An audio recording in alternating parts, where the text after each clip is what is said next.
3000 वर्षों में वाग्भट की बात को किसी ने अभी तक नहीं रखा, और इतने वैद्यराज हमारे इस देश में रहे, उन्होंने भी हम तक ये बात नहीं पहुंचाई।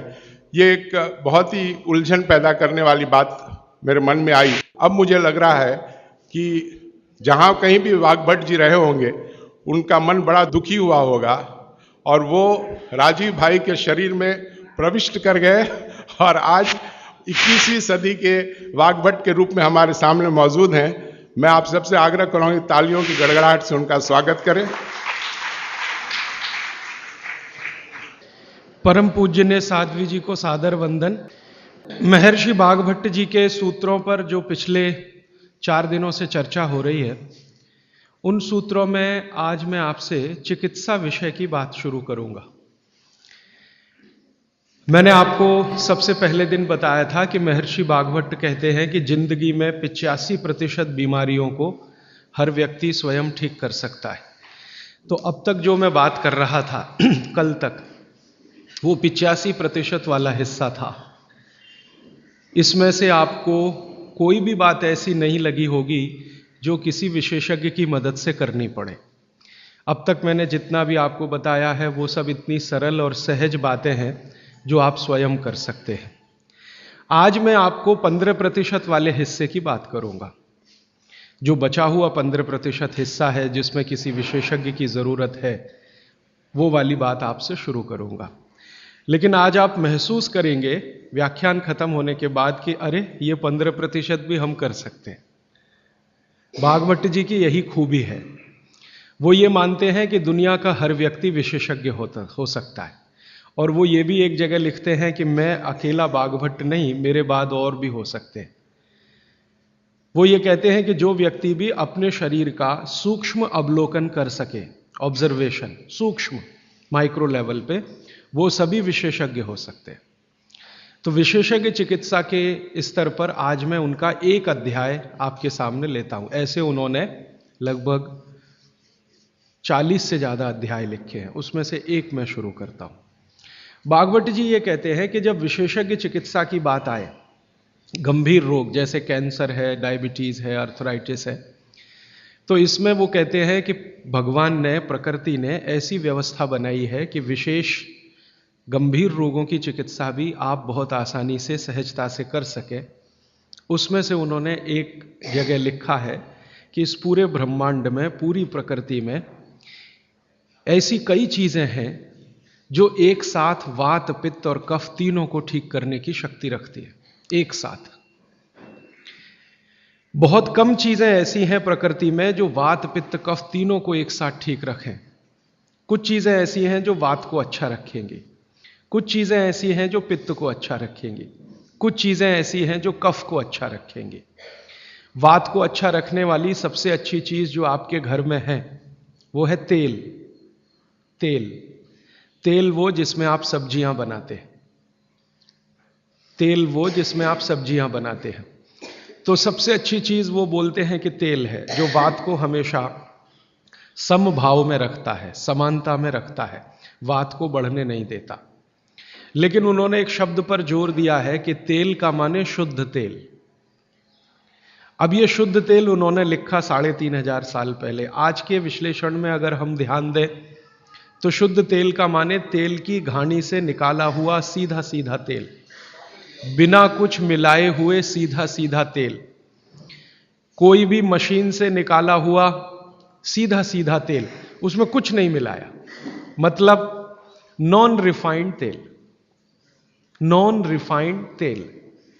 अगर आप तेल खा रहे हैं तो वाग्भट जी का निवेदन है कि आप तेल शुद्ध खाइए, माने रिफाइंड तेल मत खाइए, डबल रिफाइंड तेल मत खाइए। अब आप कहेंगे जी क्यों नहीं खाएं, डॉक्टर तो यही बोलते हैं कि रिफाइंड खाओ, डबल रिफाइंड खाओ तो आपको हृदय घात नहीं आएगा, वगैरह वगैरह।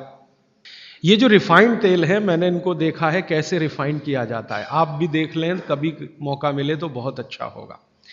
किसी भी तेल को रिफाइंड करने में 6 से 7 केमिकल इस्तेमाल होते हैं, और डबल रिफाइंड करने में 12 से 13 केमिकल इस्तेमाल होते हैं। वो सब केमिकल मनुष्य के द्वारा बनाए गए हैं प्रयोगशाला में। भगवान का बनाया हुआ एक भी केमिकल तेल को रिफाइंड नहीं कर सकता। भगवान का बनाया हुआ माने प्रकृति का दिया हुआ, जिसको आप अंग्रेजी में कहते हैं ऑर्गेनिक। ऑर्गेनिक एक भी केमिकल नहीं है जो तेल को साफ कर सके, एक भी केमिकल दुनिया में नहीं है। जितने भी केमिकल तेल को साफ करने के लिए उपयोग किए जाते हैं वो सब इनऑर्गेनिक है, और इनऑर्गेनिक केमिकल ही दुनिया में जहर बनाते हैं, और उनका कॉम्बिनेशन जहर की तरफ ही लेके जाता है। आज की दुनिया में मॉडर्निज्म के नाम पर, आधुनिकता के नाम पर जितने इनऑर्गेनिक केमिकल्स जगह जगह इस्तेमाल हो रहे हैं, वो सब आपको धीरे धीरे उस तरफ ले जा रहे हैं जहां आप जहर अपने ही शरीर में पैदा कर दें। इसलिए रिफाइंड तेल, डबल रिफाइंड तेल गलती से भी मत खाइए। भागवत जी कहते हैं कि जिंदगी भर वात को ठीक रखना है, जिंदगी भर। तो वात को ठीक रखने के लिए सबसे सरल चिकित्सा वो बोलते हैं वो तेल का ही है। वो कहते हैं शुद्ध तेल खाइए। शुद्ध तेल माने घानी से निकाला हुआ तेल। अब आपके मन में दो प्रश्न आएंगे तुरंत कि शुद्ध तेल में तो बास बहुत आती है। हाँ, सीधा प्रश्न। दूसरा प्रश्न आएगा जी शुद्ध तेल बहुत चिपचिपा होता है, गाढ़ा होता है, चिपचिपा होता है, और बास अलग से आती है। हम लोगों ने जब शुद्ध तेल पर भारत देश के कुछ वैज्ञानिकों की मदद से काम किया, एक तरह से कहें रिसर्च किया, तो पता चला कि तेल का जो चिपचिपापन है वो उसका सबसे महत्वपूर्ण घटक है। तेल में बहुत कुछ होता है, जैसे मैंने आपको पहले दिन बताया ना, मिट्टी में माइक्रो न्यूट्रिएंट्स हैं, कैल्शियम है, आयरन है, सिलिकॉन है, कोबाल्ट है, ऐसे तेल में भी है, हर चीज में है। तो तेल का जो सबसे महत्वपूर्ण हिस्सा है वो उसका चिपचिपापन ही है। और जैसे ही तेल में से ये चिपचिपापन निकाला तो पता चला वो तेल ही नहीं बचा। तेल जिस चीज के लिए खाया जाता है वो बचा ही नहीं, वो हिस्सा ही गायब हो गया। फिर हमने देखा कि तेल में जो बास आ रही है, बास, वो उसका प्रोटीन कंटेंट है। तेल में प्रोटीन बहुत है। जैसे आपने सुना है दालों में प्रोटीन होता है, दालों में प्रोटीन सबसे ज्यादा है, भगवान का, ईश्वर का दिया हुआ। दालों के बाद दूसरे नंबर पर जो प्रोटीन सबसे ज्यादा है वो तेलों में है। तो आप जो तेल में देख रहे हैं कि उसकी बास है, वो बास जो है ना, उसका ऑर्गेनिक कंटेंट है प्रोटीन के लिए। 4-5 तरह के प्रोटीन है सभी तेलों में। आप जैसे ही तेल की बास निकालेंगे उसका प्रोटीन वाला घटक गायब हो जाता है। अब बास निकाल दिया तो प्रोटीन निकल गया, और चिपचिपापन निकाल दिया तो उसका जो फैटी एसिड है वो गायब। अब ये दोनों ही चीजें गायब हो गई तो तेल नहीं रहा, वो पानी है एक तरह से। इसलिए भागवत जी ने सूत्र लिखा कि जिंदगी भर वात की चिकित्सा अगर आपको करनी पड़ जाए तो बेहतर है कि आप शुद्ध तेल खाएं तो वात की चिकित्सा ही ना करनी पड़े। और मैंने आपको सबसे पहले दिन बताया था कि दुनिया में सबसे ज्यादा रोग वात के ही हैं, सबसे ज्यादा रोग। ये घुटने दुखना से लेकर कमर दुखना, हड्डियों में दर्द, ये वात के तो रोग है ही। सबसे खतरनाक वात का रोग है हार्ट अटैक, हृदयघात। सबसे खतरनाक बात का रोग है पैरालिसिस। सबसे खतरनाक बात का रोग है ब्रेन का डैमेज हो जाना। तो ये खराब से खराब जो रोग आपकी जिंदगी में है, इनमें वात के खत्म हो जाने की या वात के पूरी तरह से बिगड़ जाने की भूमिका सबसे बड़ी है। फिर मैंने देखना शुरू किया कि हिंदुस्तान में ये रिफाइंड तेल कब से आए। आज से 50 साल पहले तो कोई जानता नहीं था कि रिफाइंड तेल क्या होता है। ये पिछले 20-25 वर्षों में आए हैं रिफाइंड तेल। कुछ कंपनियां निकली इस देश में, कुछ विदेशों से आई, कुछ हिंदुस्तानी कंपनियां, दोनों ने मिलकर रिफाइंड तेल का चक्कर चलाया। रिफाइंड तेल बहुत अच्छा है, बहुत अच्छा है। अब ये बहुत अच्छा उन्होंने कहा, किसी ने माना नहीं, तो डॉक्टरों से कहलवाया, बहुत बड़े बड़े डॉक्टरों से कहलवाया। जो डॉक्टर अपने मरीजों को कहते हैं कि भैया तेल हमेशा रिफाइंड ही खाना, ये वाला तेल लाना, वो वाला तेल लाना, अलग अलग ब्रांड के है ना, सफोला ले आना, सनफ्लावर ले आना, ये ले आना, वो ले आना। इन डॉक्टरों के साथ मैंने जब वार्ताएं करना शुरू किया, खासकर बंबई के कुछ डॉक्टरों को जो हर समय ये प्रेस्क्रिप्शन के साथ कहना नहीं भूलते कि तेल सफोला का ही खाना, या तेल ये ही खाना। तो मैंने कहा डॉक्टर साहब सफोला से आपका क्या रिश्ता है, जो आप हर मरीज को कहते हैं तेल सफोला का ही खाना, ये क्यों नहीं कहते तेल तिल का ही खाना, ये क्यों नहीं कहते तेल नारियल का ही खाना, ये क्यों नहीं कहते तेल मूंगफली का ही खाना, ये सफोला कहां से आ गया? हमारे यहां तो नारियल का तेल होता है, मूंगफली का तेल होता है, तिल का तेल होता है, सफोला का तेल ये हिंदुस्तान का। तो वो डॉक्टर तो नहीं बताते, लेकिन उनकी पत्नियां बताती हैं कि वो सफोला वाला आता है ना, तो डॉक्टर साहब को कभी रेफ्रिजरेटर दे जाता है, कभी टेलीविजन दे जाता है, कभी डॉक्टर साहब और मुझे मिला के नेपाल की यात्रा करा देता है, कभी हमारे बच्चों के साथ हमको अफ्रीका की सफारी दिखा देता है। तो ये है चक्कर सारा, कि एक तरह से किकबैक डॉक्टर साहब को प्रत्यक्ष और परोक्ष रूप से मिल रही है, इसलिए डॉक्टर साहब बार बार कह रहे हैं कि सफोला का तेल खाना।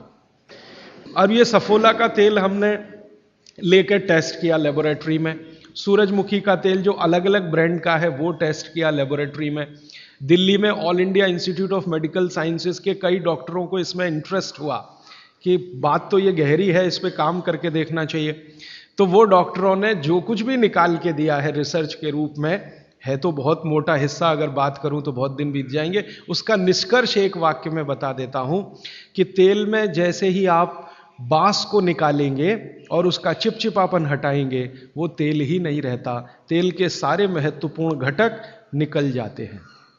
और डबल रिफाइंड में तो कुछ भी नहीं बचता, डबल रिफाइंड तो बिल्कुल छूछ है, कुछ है ही नहीं उसमें, और आप उसको खा रहे हैं। तो तेल के माध्यम से शरीर को जो कुछ चाहिए वो मिलता नहीं। आप बोलेंगे जी तेल के माध्यम से हमारे शरीर को क्या मिलता है? मैं बार बार एक शब्द पे आपको ध्यान लाया, HDL, हाई डेंसिटी लिपोप्रोटीन, ये तेलों में से ही आता है आपके शरीर में। वैसे तो ये लीवर में बनता है, लेकिन तेल खाएं तब, खाएंगे नहीं तो बनेगा नहीं है। तो शुद्ध तेल आप खाएं तो आपके लीवर की मदद से HDL आपके शरीर में बेहतरीन स्थिति में रहे, और ये HDL ही है जो आज की रिसर्च बताती है जो वात को कंट्रोल कर सकता है, HDL ही है। तो आधुनिक विज्ञान का ये HDL और 3500 साल पहले के विज्ञान बाघभट्ट चिकित्सा का तेल, ये दोनों एक ही चीजें हैं। तो आप शुद्ध तेल खाएं तो HDL अच्छा रहे, HDL अच्छा रहे, जिंदगी में हार्ट अटैक आने की कोई संभावना नहीं, आप निसंकोच अपना जीवन बिताइए। फिर एक और महत्व की बात, हमने हमारे कुछ दोस्त लोग हैं इस अभियान में जुड़े हुए, उनके ऊपर एक्सपेरिमेंट किए। खासकर छत्तीसगढ़ में हमारे कुछ मित्र हैं। मैंने कहा भाई आप ऐसा करो, चिकित्सा करनी है तो बाघभट्ट की करो। हाँ ठीक है करेंगे। तुम डॉक्टर बंद कर दो। हाँ बंद कर देंगे। तो ऐसे हमने कुछ हमारे दोस्त इकट्ठे किए जिनको बहुत ज़्यादा समस्या है कोलेस्ट्रॉल की, बहुत ज़्यादा समस्या है ट्राइग्लिसराइड की, बहुत ज़्यादा समस्या है हाई बीपी की। ऐसे कुछ लोग इकट्ठे किए और छत्तीसगढ़ में ये इसलिए किया कि छत्तीसगढ़ भारत में ऐसा एक राज्य है जहां शुद्ध तेल अभी भी मिलता है। गांव गांव में तेल निकालने वाली घानियां हैं, आसानी से तेल उपलब्ध है और आसानी से सरसों भी उपलब्ध है, मूंगफली भी उपलब्ध है।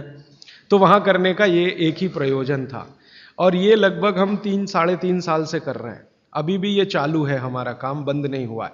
तो वहां हमने जिन जिन लोगों को शुद्ध तेल पर लाया उनका ये बंद करा दिया, रिफाइंड और डबल रिफाइंड, और शुद्ध तेल पर वो आते गए।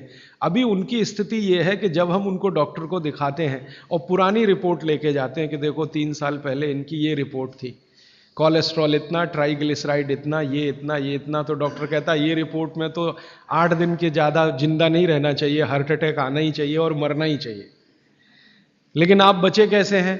तो अब रिपोर्ट ये देख लो। आज की रिपोर्ट उनको दिखाते हैं तो वो कहते हैं कि मिरेकल है, ये मिरेकल कुछ नहीं है, चमत्कार कुछ नहीं, बस एक ही है कि शुद्ध तेल खाया उन्होंने और जो तेल के घटक होते हैं वो भरपूर मात्रा में उनके शरीर को मिले, इसलिए उनके ट्राइग्लिसराइड्स लेवल कम हुए, कोलेस्ट्रॉल लेवल माने VLDL LDL कोलेस्ट्रॉल लेवल कम हुए, HDL उनका बहुत तेजी से बढ़ा, ब्लड प्रेशर उनका अपने आप कम हुआ, हार्ट अटैक आने की जो कंडीशन बनी हुई थी वो पूरी तरह से खत्म हुई।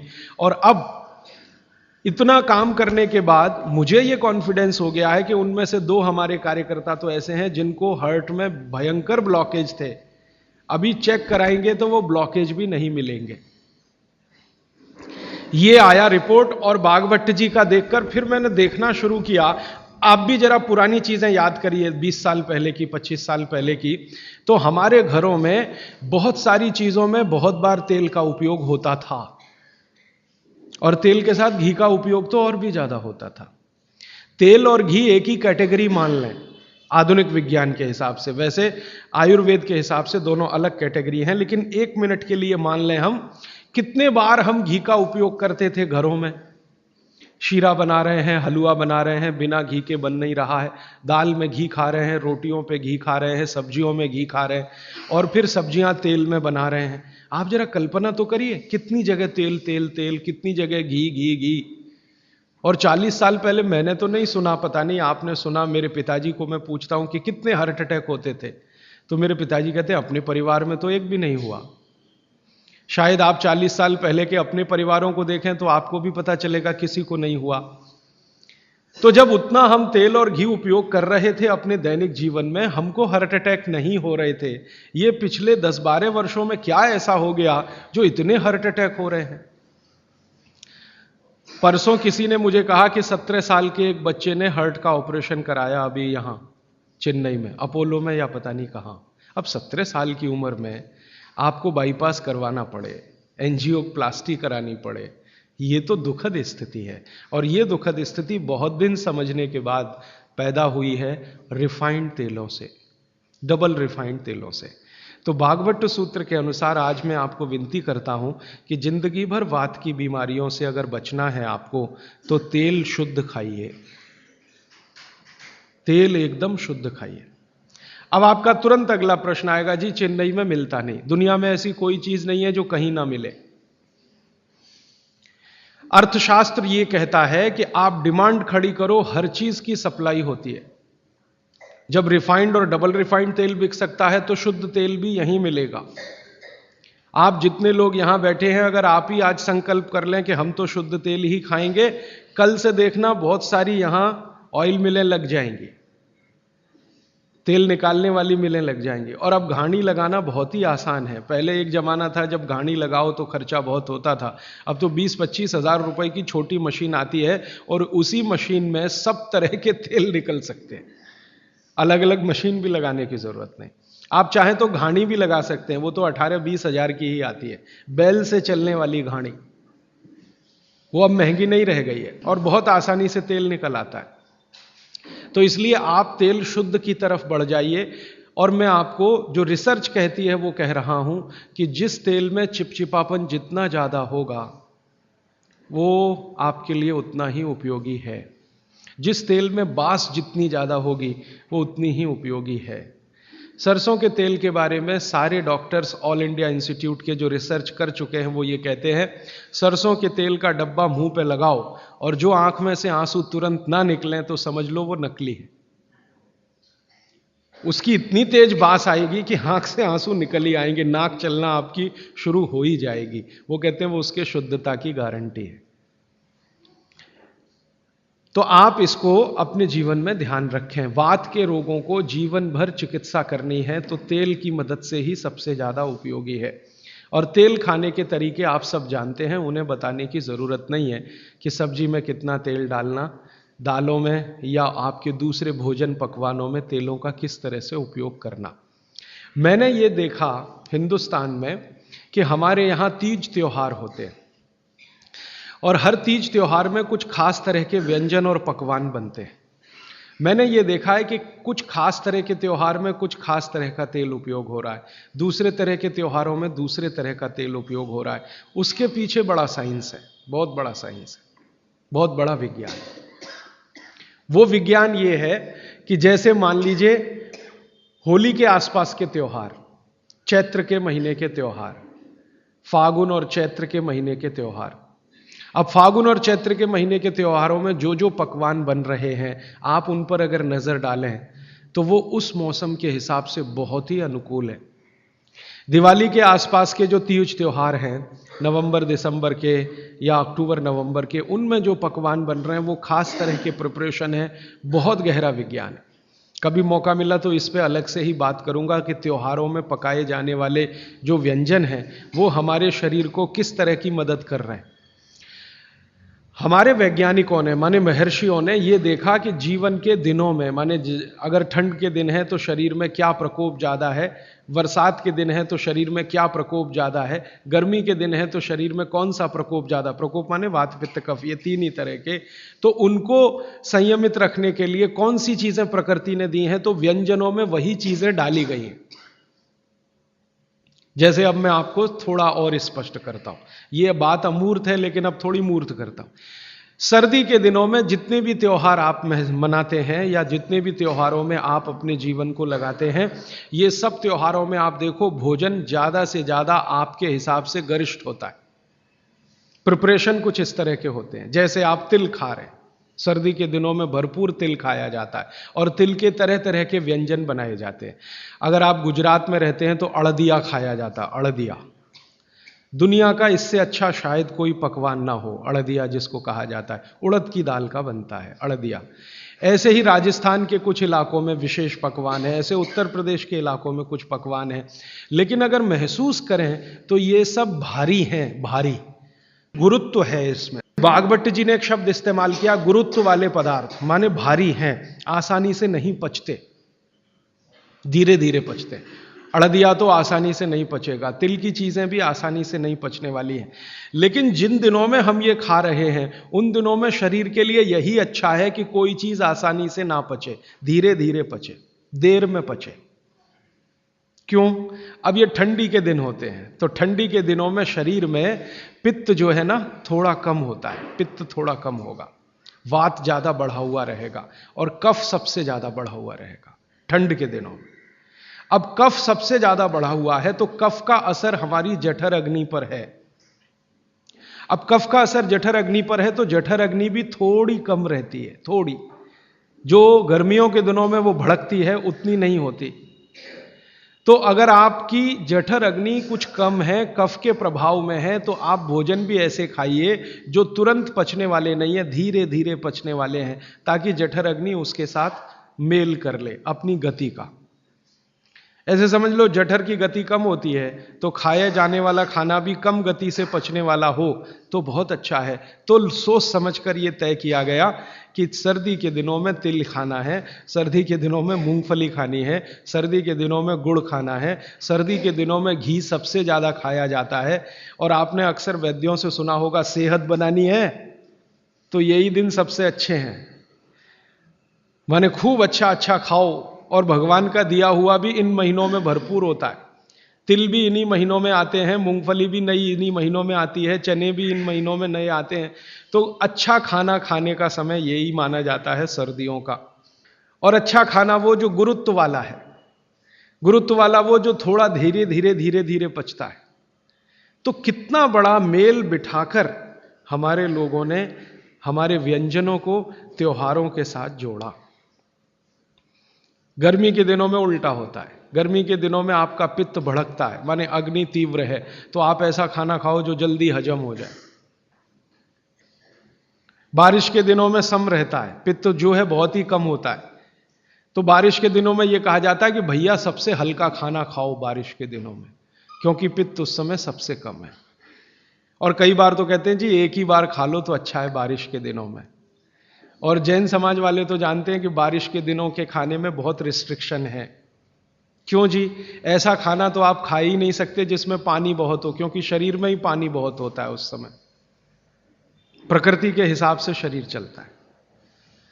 तो बारिश के दिनों में अक्सर आपने सुना है जैन साधु संतों के मुंह से कि हरा पत्ती का सब्जी मत खाओ, हरा सब्जियां मत खाओ, ये वगैरह वगैरह। हरे पत्ती की सभी सब्जियां बहुत पानी भरी भरी, पानी शरीर में ही पहले से ज्यादा है क्योंकि बारिश में नमी ज्यादा है, तो आप ज्यादा पानी के शिकार होंगे।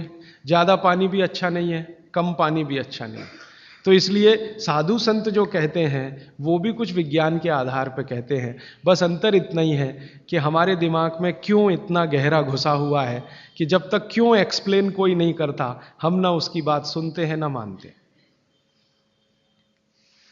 तो अपने देश में भागवत जी के अनुसार वात की चिकित्सा जिंदगी भर अच्छी रहे आपकी तो तेल शुद्ध खाइए, ये एक सूत्र। अब दूसरा सूत्र वो कहते हैं कि पित्त की चिकित्सा, पित्त जिंदगी भर आपका ठीक रहे, आपको तकलीफ ही ना आए, तो कहते हैं देशी गाय का घी खाइए। पित्त को जिंदगी भर सम रखने के लिए अगर कोई एक चीज उन्होंने बताई है सबसे अच्छी, वैसे तो उन्होंने सैकड़ों चीजें बताई, सबसे अच्छी तो उसकी ऊपर की श्रेणी में गिनती है घी। घी माने गाय का घी। भैंस के घी के लिए उन्होंने बोला है, लेकिन उन्होंने कहा है कि वो एक ही कैटेगरी के लोगों के लिए है जो कुश्ती लड़ते हैं। कुश्ती लड़ते हैं माने पहलवानी करते हैं, दंड बैठक लगाते हैं, पहलवानी करते हैं, वो घुमाते हैं।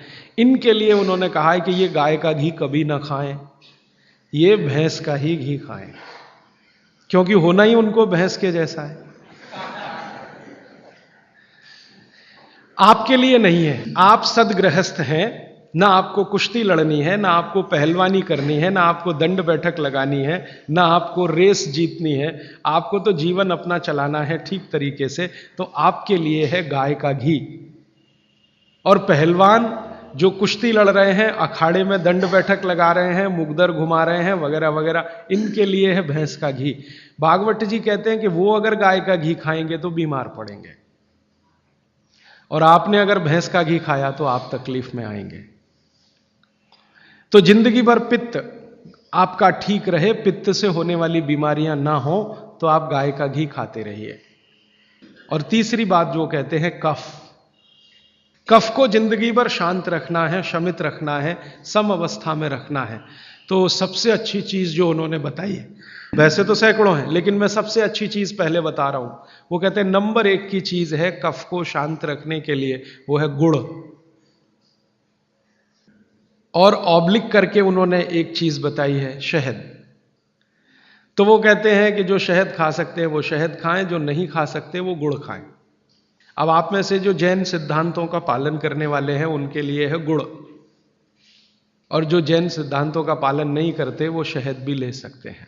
तो 3 चीजों की अब बात मैं कर रहा हूं। पहली चीज हो गई शुद्ध तेल, दूसरी चीज हो गई गाय का घी, और तीसरा हो गया गुड़।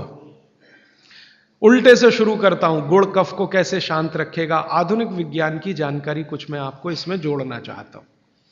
कफ जब भी बिगड़ता है तो शरीर में एक तत्व की बहुत कमी आ जाती है, वो है फॉस्फोरस। केमिकल है एक फॉस्फोरस। जब भी कफ बिगड़ेगा तो आप समझ लो आपके शरीर में फॉस्फोरस की कमी है। और फॉस्फोरस का एक छोटा भाई भी है, आर्सेनिक। आर्सेनिक वैसे तो शरीर में ना रहे तो अच्छा है क्योंकि जहर है, लेकिन बहुत मामूली मात्रा में रहे तो फॉस्फोरस को ताकत देता है ये आर्सेनिक। फॉस्फोरस का कॉम्प्लीमेंट्री है आर्सेनिक। ये केमिस्ट्री की बात है। अब आप समझ लीजिए कि कफ आपके शरीर में बढ़ गया, इसका माने फॉस्फोरस कम हो गया। तो भागवत जी ने कितनी इंटेलिजेंसी से चुना, गुड़ खाओ। हमने गुड़ को जब टेस्ट किया लेबोरेटरी में तो उसमें सबसे ज्यादा फॉस्फोरस ही है। गुड़ में सबसे ज्यादा फॉस्फोरस है। हालांकि उसमें थोड़ा मात्रा में आर्सेनिक भी है, लेकिन फॉस्फोरस उसमें सबसे ज्यादा मात्रा में है। और गुड़ जो बना है ना, किससे बना है? गन्ने के रस से। तो गन्ने के रस को टेस्ट किया तो पता चला गन्ने के रस में फॉस्फोरस है, लेकिन गन्ने के रस से ज्यादा गुड़ में है। गन्ने के रस में भी फॉस्फोरस है, लेकिन उससे ज्यादा गुड़ में है। तो क्या किया हमने? गन्ने के रस को गर्म किया। तो गर्म करने की जो प्रक्रिया है, इसमें फॉस्फोरस घटा नहीं बढ़ा। ये पता नहीं क्या अद्भुत विज्ञान है। तो भागवत जी ने यह नहीं कहा कि गन्ने का रस पियो, उन्होंने कहा गुड़ खाओ। गन्ने के रस को भी वो कह सकते थे क्योंकि फॉस्फोरस उसमें है, लेकिन गन्ने के रस से ज्यादा बेहतरीन स्थिति का फॉस्फोरस गुड़ में है, जो सबसे जल्दी हजम होता है। ये गुड़ ऐसी अद्भुत चीज है जो 1 दिन के बच्चे को भी खिलाया जा सकता है। एक दिन के बच्चे को, आज बच्चा पैदा हुआ, आप शाम को उसे गुड़ दे सकते हैं, आज ही दे सकते हैं। हाँ, तो आप जो है एक ऐसी स्थिति में हैं जहां आपके पास कई चीजें उपलब्ध हैं, उनमें से भागवती जी चुनकर दे रहे हैं कि देखो ये है। अब गुड़ बनाने के पहले एक और चीज बनती है जिसको मराठी में कहते हैं काकवी, तरल गुड़ कहिए उसको, तरल गुड़। राब कहते हैं कई लोग उसको, राब, राजस्थान में राब कहते हैं। वो ये कहते हैं कि गुड़ और राब में आपके पास अगर चॉइस है तो राब खाइए, वो गुड़ से भी ज्यादा अच्छी है। तो राब हमने बनवाई और उसको टेस्ट किया लेबोरेटरी में, तो गुड़ से बेहतरीन स्थिति का फास्फोरस राब में है। तो आपकी जिंदगी का इसको हिस्सा बना लीजिए, हिस्सा। कफ की जिंदगी में तकलीफ कभी भी नहीं आए जो आप राब और गुड़ खाएं, ये आपकी जिंदगी का हिस्सा हो जाना चाहिए। अब आप पूछेंगे जी कौन सा गुड़ खाएं? बाजार में कई तरह के गुड़ हैं। एक गुड़ है जो बहुत गोरे रंग का होता है, सफेद सफेद होता है। जो गुड़ का रंग जितना ज्यादा साफ वो उतना ही बड़ा जहर। आप कहेंगे जी ये गुड़ तो बहुत ही बढ़िया, एकदम सफेद। ये सफेद रंग के चक्कर में हम बर्बाद हो गए। जब से अंग्रेज आए ना, हमारे दिमाग में भूत घुस गया, हर चीज हमें गोरी चाहिए, हर चीज गोरी, हर एक रंग सफेद चाहिए। हाँ, मैं रविवार का अखबार जब पढ़ता हूं ना तो मैट्रिमोनियल कॉलम्स आते हैं, सबको गोरी पत्नी चाहिए, भले चाहने वाला चिक्कट काला हो उसको गोरी ही चाहिए। भागवत जी कहते हैं कि प्रकृति में, आप इसको ध्यान से सुनिए, प्रकृति में जिन चीजों का रंग जितना ज्यादा सफेद है वो उतनी ही आपके लिए अनुकूल नहीं है। इसको ध्यान से समझिए। प्रकृति में जिन चीजों का रंग जितना ज्यादा सफेद है वो आपके अनुकूल नहीं है। उदाहरण के लिए भैंस का दूध बहुत सफेद है, वो पहलवान के लिए है, आपके लिए नहीं है भैंस का दूध। और गाय का दूध एकदम पीला है, पीला, सफेद नहीं है गाय का दूध, वो अनुकूलता ज्यादा है। तो प्रकृति में गन्ना है ना, गन्ने का रस कभी भी सफेद नहीं होता, आपने तो देखा है ना अच्छे से। गन्ने का रस तो हरा हरा ही होता है, फिर ये सफेदी कहां से आई? मैं आपको बहुत विनम्रता पूर्वक कहता हूं, ये सफेदी आती है निरमा वॉशिंग पाउडर से। और ज्यादा सफेदी आती है एरियल से, प्रॉक्टर एंड गैम्बल का एरियल। और आपको अब मैं जो कहने जा रहा हूं वो आप कभी विश्वास करें या ना करें, लेकिन सच यही है कि गुड़ बनाने वाले आपका जो सफेदी का लालच है ना, सफेदी के प्रति आपका मोह, उसको ध्यान में रखते हुए इतना निरमा डालते हैं, इतना वॉशिंग पाउडर उसमें डालते हैं गन्ने के रस में कि वो गुड़ का रंग ही बदल जाता है। तो ये सफेद गुड़, एकदम वाइट कलर का गुड़, ये तो बहुत ही खतरनाक है, बहुत ही खराब है। इसको तो गलती से भी छूइए मत।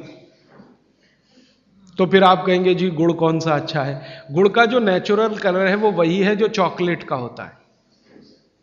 चॉकलेट आपने देखी है, जिस रंग की चॉकलेट है रंग वही गुड़ का सबसे अच्छा। तो गुड़ खरीदते समय ध्यान रखिए, तांबई कलर का, जिसको हम कहते हैं तांबई कलर, कॉपर कलर का जो गुड़ है वो दुनिया का सबसे अच्छा गुड़ है। तो गुड़ जब लाएं खरीद कर खाने के लिए तो दुकान वाले को बोल कर लाइए कि भाई हमको ये सफेद वाला नहीं चाहिए। तो कहेगा कौन सा चाहिए? तो वो जो काला काला सा, थोड़ा चॉकलेटी कलर का, गहरे लाल रंग का, वो दे दो। तो वो भी है उसके पास, वो अंदर रखता है, क्योंकि वो उसे मालूम है आप लेने वाले हैं नहीं उसे, तो वो अंदर रखता तो है। आप जब मांगोगे तो वो वही लेके आएगा। ये गुड़ जहां से भी बनकर आ रहा है वहां फिर संदेशा जाएगा, ये सफेद बंद कर दो, कोई मांग नहीं रहा, कोई ले नहीं रहा, सबको अब वही चाहिए। तो गुड़ की सप्लाई बदल जाएगी, ये गुड़ ही खाए। अब मैं जो और गहरी बात पे जा रहा हूं, भागवत जी कहते हैं कि दुनिया में गुड़ के अतिरिक्त जो मिठाइयां हैं, गुड़ के अतिरिक्त, वो आपके लिए बहुत अच्छी नहीं है। अब गुड़ के अतिरिक्त मिठाई में जरा चले तो क्या है? चीनी। आज के समय में, भागवत जी के समय चीनी नहीं थी, इसलिए उन्होंने उस पर कोई सूत्र नहीं लिखा, क्योंकि उन्हें कोई कल्पना भी नहीं थी कि चीनी बना लेगा आदमी। अब ये चीनी बहुत खराब है। चीनी और गुड़ का एक ही रॉ मटेरियल है, आप जानते हैं। गन्ने के रस में से ही चीनी बनती है और गन्ने के रस में से ही गुड़ बनता है। बस दो अलग अलग सभ्यताओं का इसमें फर्क है। एक है सभ्यता यूरोप और अमेरिका की, जहां से चीनी आई, और दूसरी सभ्यता है भारत की, जहां से गुड़ आया। एक ही रॉ मटेरियल है, एक ही रॉ मटेरियल है। चीनी बनाने के लिए भी गन्ने का रस ही लगता है, गुड़ बनाने के लिए भी गन्ने का रस ही लगता है। और थोड़ा सा आगे बढ़े कि एक ही रॉ मटेरियल है गेहूं का आटा, जिससे रोटी भी बनती है, पूड़ी भी बनती है, पराठा भी बनता है, उसी से पाव रोटी भी बनती है और डबल रोटी भी बनती है। ठीक है, सभ्यताओं का अंतर है, रॉ मटेरियल सेम है। गेहूं का आटा वो हिंदुस्तान में भी है, वो अमेरिका में भी है, वो कनाडा में भी है, वो भारत में भी है, लेकिन वो गेहूं के आटे से बनाते हैं पाव रोटी और डबल रोटी। हम गेहूं के आटे से बनाते हैं रोटी, पूड़ी या पराठा या आदि आदि बहुत सारी चीजें। अंतर क्या है जी? अंतर प्रोसेस का है, प्रक्रिया का अंतर है, प्रक्रिया का अंतर है। रॉ मटेरियल सेम है, एंड प्रोडक्ट भी सेम है, खाए जाने के लिए बन रहा है, लेकिन प्रक्रिया अलग अलग है। वो रोटी बनाएंगे तो पहले आटे को सड़ाएंगे, फर्मेंट करेंगे, और आटे को सड़ा सड़ा के पुराना पुराना कर करके फिर उसमें से पाव रोटी ही बनेगी। रोटी तो बन नहीं पाएगी, क्योंकि आटे के फर्मेंटेशन के बाद रोटी बनना मुश्किल होता है उसमें। और हम आटे को पानी में गूंदेंगे और तत्काल उसकी प्रक्रिया करके रोटी बना लेंगे। वो प्रक्रिया नहीं कर पाते, क्योंकि उनको कोई सिखाने वाला नहीं, कोई यूनिवर्सिटी नहीं, कोई कॉलेज नहीं। इसी तरह से उनके यहाँ शक्कर में होता है कि गन्ने के रस को, कई देशों में गन्ना उत्पन्न होता है, ब्राजील में, मैक्सिको में वगैरह वगैरह, तो वो गन्ने के रस को प्रोसेस करते करते चीनी बना लेते हैं। हम चीनी की तरफ नहीं गए, हमने गुड़ ही बनाया, क्योंकि चीनी बनते ही, अब आप ध्यान देना जो मैं कहने जा रहा हूं, चीनी बनते ही फास्फोरस खत्म होता है। चीनी बनते ही फास्फोरस खत्म होता है, और आपको चाहिए फास्फोरस कफ का शमन करने के लिए। अब वो है ही नहीं चीनी में, तो आप जो चीनी खा रहे हैं वो जिस उद्देश्य के लिए खा रहे हैं वो पूर्ति ही नहीं होती। और चीनी एक ऐसा केमिकल है, अगर मैं ब्लैक बोर्ड लेके चौक पे समझाना शुरू करूं तो समय थोड़ा ज़्यादा लगेगा, लेकिन अंतिम बात आप जल्दी समझ जाएं। चीनी जब आपके शरीर में जाती है और ये टूटती है, हर चीज अंदर जाके टूटती है, माने पचती है, तो इसके सबसे अंत में जो बनता है वो एसिड है। और गुड़ जब शरीर में जाता है और टूटता है तो इसके सबसे अंत में जो बनता है वो क्षार है। अब मैंने आपसे थोड़े दिन पहले कहा था, पता नहीं याद है कि नहीं, पेट में हमेशा अम्ल है, ठीक है। अब पेट में तो अम्ल पहले से है ही, प्रकृति का दिया हुआ। आपने चीनी खाई, चीनी में से भी अम्ल ही निकला, तो अम्ल तो बढ़ गया ना जरूरत से ज्यादा। और ये बढ़ा हुआ अम्ल अगर पेट में आपके है तो ये खून में भी जाएगा, आप इसे रोक नहीं सकते, क्योंकि पेट में जो है वो खून में भी जाएगा। और खून में अम्ल बढ़ता ही गया। रोज आपने 1 चम्मच चीनी खाई, 2 चम्मच चीनी खाई, 3 चम्मच चीनी खाई, हर दिन उसमें से अम्ल निकल रहा है, और पेट का अम्ल भी उसमें जुड़ रहा है, फिर निकल रहा है, फिर जुड़ रहा है, फिर निकल रहा है। फिर 10 साल का हिसाब निकालो, 20 साल का निकालो, 30 साल का निकालो, आपका दिमाग घूम जाए। रोज का अगर 2 चम्मच चीनी का हिसाब जोड़ो, वैसे तो जो 2 चम्मच से ज्यादा ही रहती है एक आदमी की जिंदगी में चीनी। दूध में भी चीनी लेते हैं, चाय में भी चीनी लेते हैं, 2 चम्मच रोज की। 2 चम्मच माने हो गई लगभग 10 ग्राम के आसपास। तो 10 ग्राम चीनी रोज की, 1 साल में कितनी, 10 साल में कितनी, 30 साल में कितनी, 40 साल में कितनी, हिसाब निकालोगे ना तो मरते समय तक 1 बोरा चीनी तो कोई भी खा लेता है, 100 किलो तक। अब इतनी चीनी खा के जो एसिड बनेगा वो कहां जाएगा? बेचारा आपका किडनी जितना निकाल सकता है वो निकालने की कोशिश करेगा, लेकिन सब नहीं निकाल पाया, तो ये रक्त में ही रहेगा। और यही एसिड है जो वात के रोग आपको पैदा करेगा। तो इसलिए चीनी और गुड़ एक ही चीज में से बनने वाली 2 मीठी वस्तुएं हैं, लेकिन गुड़ में क्या है? गुड़ जब आप खाएंगे, फास्फोरस किसी भी चीज में रहे, क्षारपन ही रखता है वो उस चीज को, माने उसमें एल्केलाइन की प्रॉपर्टी ही रहती है। तो गुड़ कितना भी खाएंगे क्षार ही बनेगा, और वो क्षार पेट के अम्ल को बैलेंस करता रहेगा, तो पेट की अम्लता बढ़ने नहीं पाएगी, तो जिंदगी आपकी सुखद और निरोगी होती जाएगी। अब इसको और एक तरीके से समझाता हूं। गुड़ और चीनी पे जब हमने एक्सपेरिमेंट किए तो पता चला चीनी को पचाने के लिए पूरे शरीर को वैसी ही ताकत लगानी पड़ती है जैसी ठंडे पानी को पचाने के लिए लगती है। पूरा शरीर झुक जाता है तब चीनी जाके पचती है और सबसे देर में पचती है। आपने जो दाल खाई है वो पच जाएगी, गेहूं पच जाएगा, चना पच जाएगा, मटर पच जाएगी, चीनी सबसे अंत में जाके पचेगी और उसको पचाना पड़ता है। लेकिन गुड़ दुनिया में ऐसी अद्भुत चीज है जो बनाई हिंदुस्तानियों ने कि गुड़ सबको पचा देता है। गुड़ तो सब चीज को पचा देता है, चीनी को पचाना पड़ता है। मेरी बात समझ में आ रही है आपको? गुड़ हर चीज को पचा देगा, खुद ताकत लगा देगा। आपने गुड़ के साथ कुछ भी खाया है वो सब चीजें गुड़ पचा देगा, लेकिन चीनी को पचने के लिए पूरी ताकत लगती है। तो चीनी जब पचेगी तो दूसरी चीजों को तकलीफ कर देती है। तो इसलिए बेहतरीन है कि गुड़ खाइए, जिंदगी भर कफ के रोग आपको नहीं आएंगे। फिर अंत में वही सवाल, मिलता नहीं जी, ये रोना बंद कर दीजिए। दुनिया में हर चीज मिलती है, जहर भी है, अमृत भी है, आपको क्या चाहिए? और आज की दुनिया है ना, आज की दुनिया माने आज का मार्केट, माने आज की इकोनॉमिक्स, वो बायर्स इकोनॉमिक्स है, कंज्यूमर्स इकोनॉमिक्स है। बायर्स मार्केट है, कंज्यूमर मार्केट है। माने जो ग्राहक मांग करेगा वही चीज बाजार में टिकेगी, ग्राहक मांग ही नहीं करेगा तो वो टिकने वाली ही नहीं है। तो आप मांग करना शुरू करो, जी गुड़ चाहिए, गुड़ चाहिए, गुड़ चाहिए, तो आप में से ही कई लोग खड़े हो जाएंगे, बोलो कितना चाहिए। मैं कोल्हापुर जाके आता हूं, गुड़ वाले से बात करके आता हूं, हमारा गुड़ जो है हमें सफेद नहीं चाहिए, हमें तो वो वाला गुड़ चाहिए जो काला का। कोई कहेगा मैं बिहार जाके आता हूं, गुड़ वाले से बात। जहां जहां गुड़ बनने के बड़े केंद्र हैं, बिहार बहुत बड़ा केंद्र है, गन्ना होता है, कर्नाटक में बहुत गन्ना है, महाराष्ट्र तो गन्ने का सबसे बड़ा केंद्र है हिंदुस्तान में। आपका महाराष्ट्र आपके बॉर्डर पे ही है, आंध्र प्रदेश में बहुत गन्ना है, तमिलनाडु में भी गन्ना है, कई इलाके तमिलनाडु में गन्ने के। जहां जहां गन्ना होता है वहां गुड़ बन सकता है। आप गुड़ बनाने वाले को बस संपर्क कर लीजिए कि देख भाई, तू इसमें वॉशिंग पाउडर मत डालना, तू इसमें वॉशिंग पाउडर मत डालना, लगे तो 2 रुपए किलो ज्यादा ले लेना। तो वो जो 2 रुपए किलो का लालच है वो ही उसको ईमानदार बना देगा। आप ले लो उससे। वो कहता है जी मेरा गुड़ 15 रुपए किलो, आपको मैं 17 रुपए किलो ले लूंगा, तुम इसमें ये जहर मत डालना। और वो 2 रुपए किलो आपने जो ज्यादा दिया वो जिंदगी के लिए कोई घटिया सौदा नहीं है, बहुत फायदे का सौदा है। तो गुड़ बनाने वाले इस देश में आज भी हजारों की, लाखों की संख्या में हैं, गांव-गांव में हैं। आप उनसे संपर्क कर लीजिए और कोई एक गुड़ का केंद्र ही शुरू कर दीजिए। आपके आपस में सब लोगों को, जितने कम से कम 500-700 लोग यहाँ बैठे हैं, इतने घरों के लिए गुड़ आ सकता है, जरूरत के हिसाब से आपको उपलब्ध हो सकता है। तो ये मत कहिए कि मिलता नहीं, हर चीज इस देश में मिलती है, छोटे छोटे गाँव में भी उपलब्ध है। कुछ लोग गुड़ खाइए, कुछ लोग काकवी खाइए, माने जिसको राब कहते हैं। जितना जाड़े का समय है ना, नवंबर, दिसंबर, जनवरी, फरवरी तक राब भरपूर खा सकते हैं।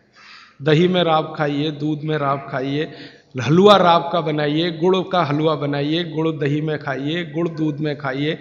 अब गुड़ को दूध और दही में खाने का नियम है, वो बागभट्ट जी कहते हैं। वो कहते हैं जी दही में मिला के गुड़ खाया जाए, दही में मिला के गुड़ खाइए, दूध में गुड़ कभी मत मिलाइए, दूध में गुड़ कभी मत मिलाइए, दही में मिला के खाइए। तो दूध में कैसे खाएंगे जी? दूध में ऐसे खाएंगे कि पहले गुड़ खा लीजिए, पीछे से दूध पी लीजिए, या दूध पी लिया पीछे से थोड़ा गुड़ खा लीजिए। दूध में गुड़ मिला नहीं सकते, और दही में कभी भी बिना मिलाए मत खाइए। आप में से कोई बिहार वाले हैं ना, तो वहां पर एक बहुत बढ़िया व्यंजन मिलता है, उसका नाम है दही चूड़ा। दही चूड़ा ही कहते हैं, चूड़ा। ये मिथिला में मैंने खाया और ऐसा अद्भुत है जो दुनिया में शायद कहीं ना हो। मिथिला में, मिथिला माने एक एरिया है बिहार का, करीब 8-10 जिले उसमें आते हैं। उन जिलों में जब भी आप जाएं तो मेहमान को वही परोस के लाते हैं। तो मैं भी मेहमान जैसा ही रहता हूं, तो मुझे हर घर में दही चूड़ा मिलता है। तो वो दही डाल के लाते हैं, ऊपर से गुड़ डाल के लाते हैं, दही के ऊपर गुड़ रहेगा। तो मैंने कई बार कहा कि अलग प्लेट में गुड़ ले आओ, तो वो कहते नहीं नहीं, आपको फिर खाना नहीं आता दही चूड़ा। तो पहले मुझे सच में नहीं मालूम था। अब जब ये मुझे पता चला बागभट्ट चिकित्सा का, तब मेरी अकल में आया कि वो सब बागभट्ट के चेले हैं, दही में गुड़ मिला के पहले से ही चिवड़ा पे रख के लाते। तो दही में गुड़ मिला के ही खाइए। अगर आप दही खा रहे हैं तो गुड़ मिला के ही खाइए, तो दही के कई दोष जो आपके लिए अनुकूल नहीं है वो भी खत्म हो जाते हैं। और दूध में गुड़ कभी भी मत मिलाइए। एक जगह तो वो ये कहते हैं कि दूध खाली पी लीजिए, गुड़ आगे पीछे खा लीजिए, वो ज्यादा बेहतर है। तो गुड़ खाइए, मेरा कहने का मतलब ये है। अब गुड़ के कितने प्रिपरेशन है हमारे घर में? गुड़ का तिल का प्रिपरेशन एक है, तिल पट्टी कहते हैं, गजक, गजक। तो भरपूर गजक खाइए। क्यों खाइए जी? तिल है और गुड़ है। गुड़ में जो केमिकल है ऑर्गेनिक, तिल में लगभग वही सब है जो गुड़ में है। तिल भी क्षारीय है, गुड़ भी क्षारीय है, और दोनों क्षारीय चीजें खाएंगे तो पेट के अम्ल को बैलेंस करती रहेंगी। तो तिल गुड़ रोज खाइए, माने तिल की पट्टी बनाइए, गजक बनाइए, नहीं तो तिल का लड्डू बनाइए, गुड़ के साथ बनाइए। फिर इसी तरह से मूंगफली है, मूंगफली भी क्षारीय है और गुड़ भी क्षारीय है, तो मूंगफली और गुड़ मिला के वो पट्टी आती है, वो खाइए, बच्चों को खिलाइए। और आपके पास जो भी प्रिपरेशन है गुड़ तिल के, गुड़ मूंगफली के, वो सब बनाइए। और ये जो 3-4 महीने हैं, नवंबर, दिसंबर, जनवरी, फरवरी तक भरपेट खाइए, भरपूर खाइए, क्योंकि इस समय आपके शरीर को इन्हीं की जरूरत है। तो कफ जिंदगी से बहुत दूर रहेगा। तिल खा रहे हैं, गुड़ खा रहे हैं, मूंगफली खा रहे हैं, कफ बढ़ने की बिल्कुल संभावना नहीं, तो जिंदगी में कफ के रोग आने की संभावना नहीं। अब जानते कफ का सबसे खराब रोग क्या है? मोटापा। मोटापा कम करना है तो भरपेट गुड़ खाइए, भरपेट तिल खाइए, भरपेट मूंगफली खाइए, मोटापा भी कम हो जाएगा। हाँ, आपको डर है ना, तिल खाएंगे जी उसमें से तेल है। तेल तो है तिल में, लेकिन वो HDL वाला, LDL वाला नहीं है, VLDL। ये मोटापा जो है ना, वो VLDL और LDL का चक्कर है। HDL जैसे ही बढ़ेगा, मोटापा अपने आप कम होगा, पेट अंदर ही जाएगा। आप में से कोई भी मेरे कहने पर 3 महीने एक एक्सपेरिमेंट कर लीजिए। तिल चबा चबा के खाइए, खाने के बाद 3 महीने के बाद वजन नापेंगे, 8-10 किलो कम मिलेगा, कम से कम इतना कम मिलेगा।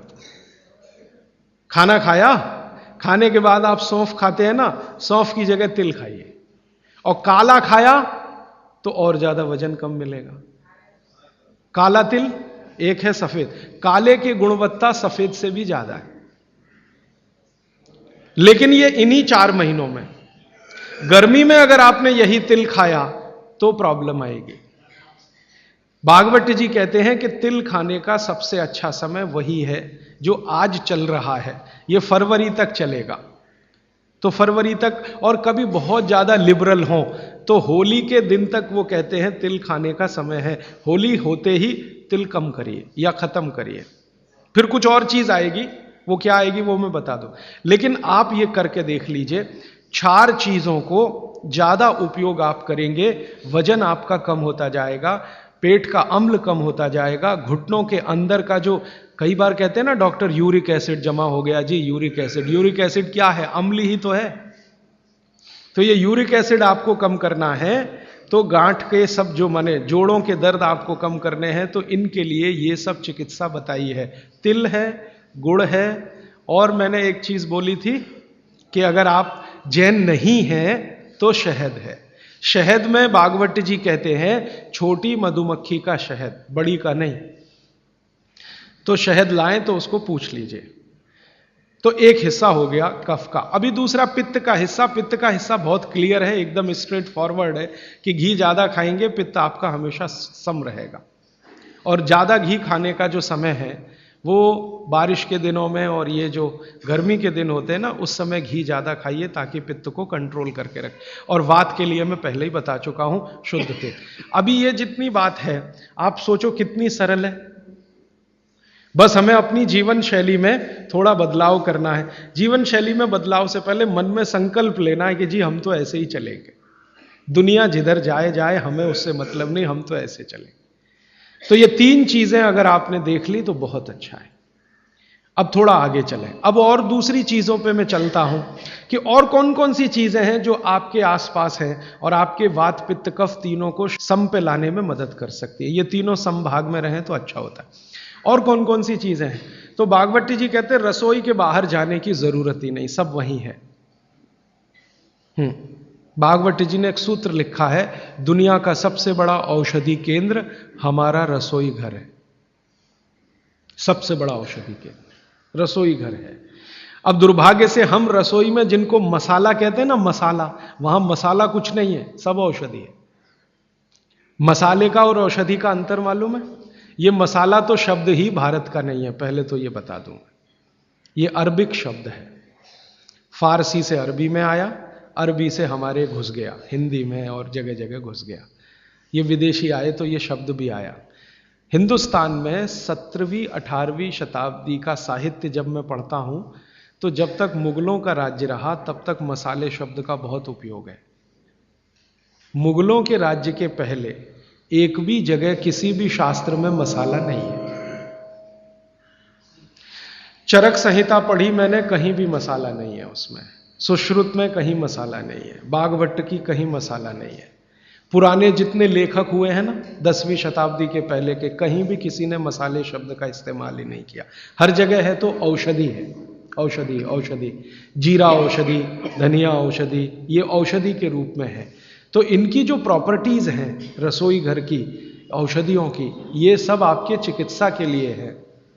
अब मुझे समझ में आता है कि हमारे पुराने जमाने की माताएं बहनें, जो हमारी दादी हैं, नानी हैं, उन्होंने अपनी अपनी बेटियों को जो कुछ सिखाया, सब्जी बनाना तो क्या क्या डालना, जीरा चाहिए, धनिया चाहिए, हींग चाहिए, मात्रा कितनी कितनी चाहिए, वो सब बड़े वैज्ञानिक और चिकित्सक लोग रहे होंगे।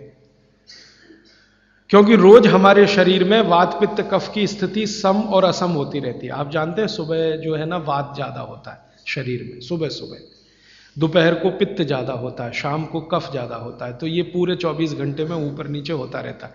तो 24 घंटे में जो वात पित्त कफ ऊपर नीचे होता रहता है, तो सब्जियों में उसी के हिसाब से औषधियां डाली जाती है। जैसे दोपहर की सब्जी बने, दोपहर की, तो मेरी दादी को मैंने देखा था कि दोपहर की सब्जी बनाएगी तो अजवाइन जरूर डालेगी उसमें, और वही सब्जी रात को बनाती थी तो अजवाइन नहीं डालती थी। तो एक दिन मैंने दादी से पूछा कि यही सब्जी दोपहर को मैंने खाई तो इसमें अजवाइन थी, शाम को खाई तो नहीं, क्यों? तो उसने उत्तर तो नहीं दिया। तो उसने कहा मेरी मां ने ऐसा सिखाया। बस बात खत्म हो गई। अब उस समय मैं भी मान लिया कि ठीक है, उसकी मां ने सिखाया। अब जब मैंने काम शुरू किया ये चिकित्सा पर, तब मेरे समझ में आया कि अजवाइन जो है पित्तनाशक है। घी के बाद, देशी गाय के घी के बाद जो सबसे ज्यादा पित्तनाशक दूसरी कोई चीज है तो वो अजवाइन है। और दोपहर को पित्त भड़कता है, आप जानते हैं, और वो स्वाभाविक है क्योंकि खाना खाने के लिए पित्त भड़कना ही चाहिए। तो उस समय अजवाइन डाली जाती है सब्जी में, क्योंकि दोपहर को ही शरीर को अजवाइन की जरूरत होती है पित्त को सम पे लाने के लिए। तो भारत में ज्यादातर माताएं बहनें ये बात जानती हैं कि दोपहर की सब्जी में अजवाइन चाहिए। दोपहर का दही है ना, दही का मट्ठा, उसमें भी अजवाइन का बघार लगता है।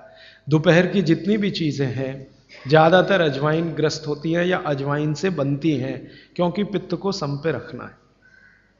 तो आप सोचो, जो लोग ये कर रहे हैं वो बिना कहे कितना बड़ा काम कर रहे हैं, हमने उसका वैल्यूएशन नहीं किया, ये हमारी मूर्खता। हमारे यहां तो एक बहुत बड़ा दुष्कर्म इस देश में हुआ है। अंग्रेजों के हम गुलाम हो गए, तो सब कुछ हम भूल गए, अपनी चीजें। अंग्रेजों ने जो सिखाया वही हमें याद है। तो हम जीडीपी का कैलकुलेशन करते हैं अंग्रेजों के फॉर्मूले से। जीडीपी निकलता है इस देश का, ग्रॉस डोमेस्टिक प्रोडक्ट। तो मैंने बहुत बार इस देश के अर्थशास्त्रियों से पूछा कि जीडीपी में आप विचित्र विचित्र कैलकुलेशन करते हैं। जैसे भारत की पुलिस है, उस पर जो खर्चा हो रहा है वो जीडीपी का हिस्सा है। अगर चोरियां बढ़ी, डकैतियां बढ़ी, तो पुलिस का खर्च बढ़ेगा तो जीडीपी बढ़ेगा। और प्रधानमंत्री छाती ठोक के कहेगा मेरे जमाने में जीडीपी 10% से ऊपर बढ़ गया। सो व्हाट, पुलिस का खर्च बढ़ गया, माने चोरियां बढ़ गई, डकैतियां बढ़ गई, अत्याचार बढ़ गए, अनाचार बढ़ गए, तो जीडीपी बढ़ गया, तो क्या बड़ी बात है। तो हमारे जो जीडीपी के कैलकुलेशन है बड़े विचित्र हैं। इसमें चोरी हो, डकैती हो, लूट मारी हो तो जीडीपी बढ़ेगा, लेकिन माताएं बहनें घर में जो करती रहती हैं वो जीडीपी में है ही नहीं, कैलकुलेशन ही नहीं है उसका। भारत सरकार कोई कैलकुलेशन नहीं करती कि किसी माँ ने 1 किलो पापड़ बना दिए तो जीडीपी बढ़ा कि नहीं? तो कहते हैं जी मालूम नहीं बढ़ा कि नहीं बढ़ा, क्योंकि कैलकुलेशन नहीं है। किसी माँ ने दाल की बड़ी बना दी 5 किलो दाल की, तो जीडीपी बढ़ा कि नहीं बढ़ा? आपका मन क्या कहता है, बुद्धि क्या कहती है, बढ़ा कि नहीं बढ़ा? किसी ने बड़ी बना दी, किसी ने पापड़ बना दिए, किसी ने कुछ बना दिया, किसी ने गोंद के लड्डू बना दिए, किसी ने मावे का कुछ बना दिया, तो जीडीपी तो बढ़ ही रहा है, लेकिन हम कैलकुलेट नहीं कर रहे हैं उसको, क्योंकि अंग्रेजों के यहां महिलाओं का किया हुआ काम महत्व का नहीं माना जाता। अंग्रेजों के यहां ये जो अंग्रेज जात है ना दुनिया में, ये महिलाओं के किए हुए काम को काम ही नहीं मानती। आपको मालूम है 2000 साल यूरोप में महिलाओं को पुरुषों से हमेशा कम वेतन मिलता रहा, और आज भी है ये कई देशों में। वो मानते ही नहीं कि इनका कोई काम काम है। क्यों? वो महिलाओं में आत्मा नहीं मानते। हां, यूरोप का सबसे बड़ा दार्शनिक है प्लेटो, वो कहता है कि स्त्रियों में आत्मा ही नहीं होती, आत्मा सिर्फ पुरुषों में होती है। तो स्त्री जो करे वो बेकार है, पुरुष जो करे वही अच्छा है। तो उनके यहां से ये कैलकुलेशन हमारे यहां आ गया कि स्त्री कुछ भी करे तो काम ही का नहीं। तो अंग्रेजों का 200-250 साल जो राज चल गया, उसमें हम सब के दिमाग खत्म हो गए, सोचना विचारना बंद हो गया, तो हमने भी वही मान लिया। मैं अब इसको बदलना चाहता हूं, और मैं ये समझना चाहता हूं और समझाना चाहता हूं कि स्त्रियां जो कर रही हैं वो किसी डॉक्टर से कम नहीं है। बस अंतर इतना है कि डॉक्टर को आप फीस देकर उससे एडवाइस ले रहे हैं, हमारी दादी नानी फोकट में वही एडवाइस दे रही है, धनिया खाओ, जीरा खाओ और ये अजवाइन खाओ, आपके पेट की गैस खत्म हो जाएगी। और ये 3500 साल से वैसे का वैसा ही है, अजवाइन खाओ तो गैस खत्म होती ही है। कभी भी आप करके देख लो। आप में से किसी को भी बहुत गैस बनती हो, पेट में एसिडिटी की तकलीफ हो, आज से शुरू कर दो। आप खाना खाया तो उसमें ध्यान रखो अजवाइन ज़्यादा रहे, दाल में, सब्जी में, वगैरह वगैरह। और अगर नहीं कर पा रहे हैं तो खाना खत्म करते ही थोड़ी अजवाइन खा लो। अजवाइन ज़्यादा तकलीफ ना कर दे, उसका बैलेंस है काले नमक के साथ, तो थोड़ा अजवाइन और काला नमक मिला के हर खाने के बाद खा के देख लो। 3 दिन में ना आपकी गैस बंद हो तो आप जो कहो मैं हारने को तैयार। ये गारंटी मैं नहीं दे रहा हूं, ये गारंटी अजवाइन दे रही है, मेरी गारंटी नहीं है, अजवाइन की गारंटी है। तो वो कहते हैं भागवत जी कि पित्त को सम रखने के लिए हमारे रसोई में घी के बाद जो दूसरी चीज है वो है अजवाइन। अब तीसरी चीज पे आते हैं। पित्त को सम रखने के लिए अजवाइन के बाद जो तीसरी चीज अपने रसोई में है वो है जीरा। जीरा 2 तरह का है, एक सफेद और एक काला, है ना। काला जीरा सफेद से भी अच्छा है। आप एक नियम ध्यान रख लो, मैंने आपसे कल कहा था, जिस चीज का रंग जितना गहरा वो उतनी ही अच्छी, भगवान की बनाई हुई, मनुष्य की नहीं। मनुष्य ने तो पेंट भी बना दिया है, बहुत गहरे रंग का है। भगवान की बनाई हुई हर चीज में ये नियम आप देखना कि भगवान की प्रकृति की बनाई जो चीज जितने गहरे रंग की है उसकी क्वालिटी उतनी ही अच्छी है। तो जीरा 2 है, एक सफेद और एक काला। काला जीरा सबसे अच्छा, पित्त को खत्म करने के लिए, सम रखने के लिए। तो आपके रसोई में एक हो गया घी देशी गाय का, पित्त को खत्म करने। दूसरा हो गया अजवाइन। तीसरा हो गया जीरा। और एक चीज हींग। हींग तो आप सब समझते हैं ना। हींग, हींग भी भगवान की बनाई हुई है, आदमी ने नहीं बनाई। हींग के पहाड़ होते हैं, जैसे पत्थर के पहाड़ होते हैं ना, वैसे हींग के पहाड़ होते हैं। हींग वहीं से आती है। तो हींग है, जीरा है, अजवाइन है और देशी गाय का घी। अब इसके नीचे आता है धनिया। धनिया 2 तरह का है, एक सूखा और एक हरा। जब तक हरा उपलब्ध है आप खाइए, जब नहीं है तो सूखा खाइए, दोनों की क्वालिटी एक ही है। सूखे धनिये में कोई कमी नहीं आती। आपके मन में ये प्रश्न है ना, हरे पत्ते का धनिया में कुछ ज्यादा होगा, सूखे में कम, बिल्कुल नहीं है, दोनों में बराबर है। सूखने के बाद भी उसके गुणधर्म में कोई कमी नहीं। अब ऐसी पूरी लिस्ट है, मैंने तो आपको 5-7 बता दिया पित्त को कम करने के लिए क्या क्या। आपको पूरी लिस्ट है तो 108 है। 108 पित्त को खत्म करने के लिए रसोई में 108 चीजें हैं। वो पूरी लिस्ट देखनी है तो वो किताब है, आप ले लेना। एक स्वदेशी चिकित्सा किताब हमने बनाई है और एक बनाई है गंभीर रोगों की चिकित्सा, इसमें ये सूची है। और थोड़ी सी अष्टांग हृदयम के भाग 3 में भी है, भाग 2 में भी है, थोड़ी थोड़ी है। थोड़ा आगे बढ़ें, कफ की सूची मैंने बताई आपको। कफ में सबसे अच्छी चीज है गुड़। गुड़ के बाद दूसरे नंबर पर है शहद।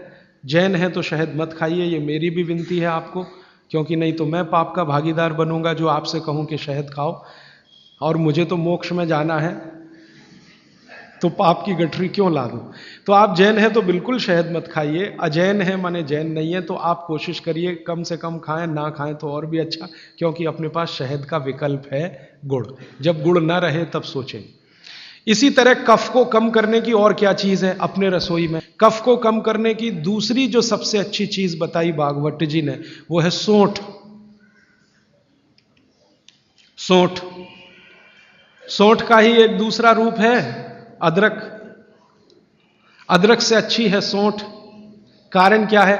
अदरक जब सूख जाता है तभी सौंठ बनती है, और अदरक का सूखने के बाद गुण बढ़ जाता है। हां, ताजा अदरक है ना, उसका गुण जितना नहीं है, सूखे हुए अदरक माने सौंठ का गुण लगभग 100 गुना बढ़ता है।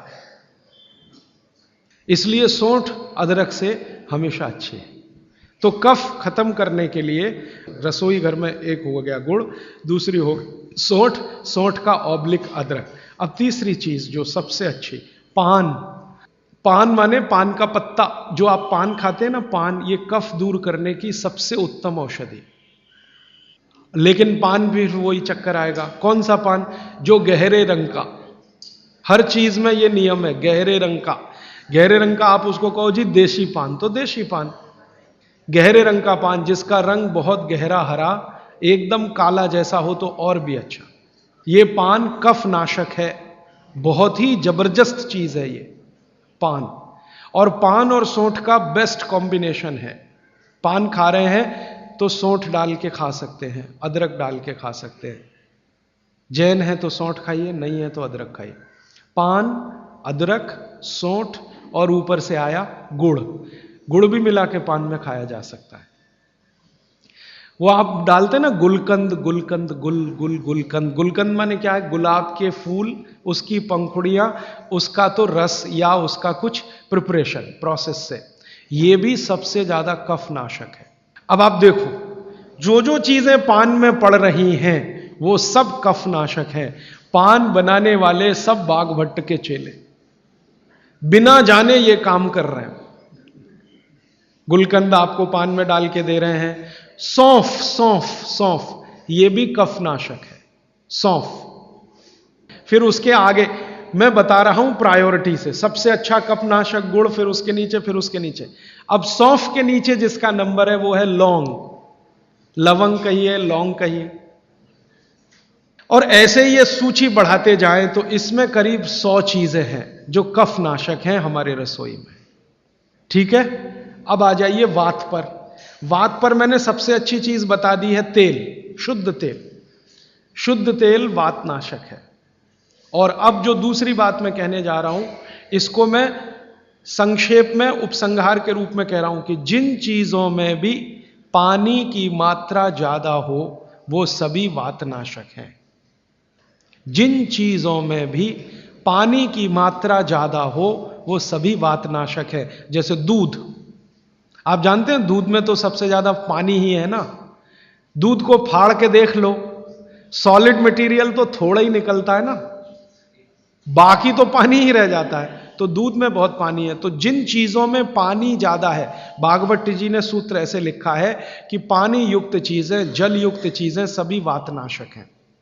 तो दूध हो गया, दूध के बाद दही, दही में भी पानी ही है आप जानते हैं, और छाछ तो सबसे ज्यादा पानी वाली है। जूस जो आप इस्तेमाल करते हैं, सभी जूस वातनाशक है। सभी जूस, संतरे का, मौसम्मी का, गन्ने का तो बहुत ही अच्छा है, अंगूर का, टमाटर का, वगैरह वगैरह, ये सब जूस वातनाशक है। तो सब तरह के जूस, दूध, दही, छाछ, ये सब वातनाशक चीजें हमारे घरों में हैं। अब आखिरी चीज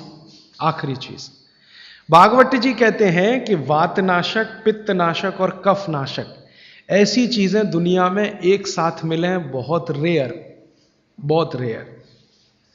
वो कहते हैं कि बहुत चीजें दुनिया में हैं, कोई वात का नाश करेगा, कोई पित्त का, कोई कफ का, लेकिन कोई ऐसी चीजें भी अपने रसोई में हैं जो तीनों को नाश कर सकती हैं।